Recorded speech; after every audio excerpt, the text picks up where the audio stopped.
Many years ago when I was even like 10, 11, my mom had joked that I should go into something like radio. And because I was a young kid and listening to your mom is not cool, I ignored her. Jen is so full of energy and passion, and she's just one of the kindest, most genuine people that I know. I've always been vocal, I've always been a little bit louder, and that's just kind of who I was growing up. My family is very active, so we skied and we swam and all these sorts of things. And we ended up getting super involved in competitive swimming, my brother and I did that for years, and it took over my entire childhood probably.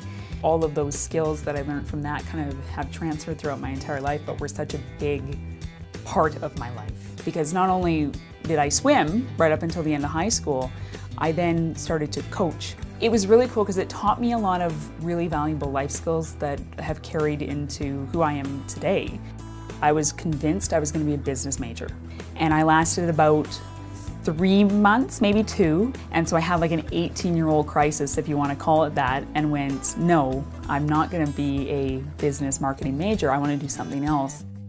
So when she said she wanted to get into broadcasting and radio, it fell into place. When I got to SAIT, it was a little bit shocking because it's different than you've seen. It was hands-on. I remember walking in my first day and them saying, your career starts now. That really sunk in for me right away. It was like, oh, okay, I'm in radio now. Because it felt like everything I was doing at SAIT was gonna help me when I got out of SAIT towards my career. It literally grabbed a hold of me like overnight. And I woke up and I was, within a couple weeks of being at SAIT, I was obsessed. Jen came out of SAIT and she knew that she wanted it real bad. I ended up actually getting hired in Leduc, just outside of Edmonton. And it was a brand new radio station. So I got a lot of hands-on experience on the ground of learning all of the components that build a radio station, because that was literally what we did. Right when we launched that radio station, I got a call about a job in Red Deer. Jen Dalen is without a doubt the best hire that I have ever made in my entire career.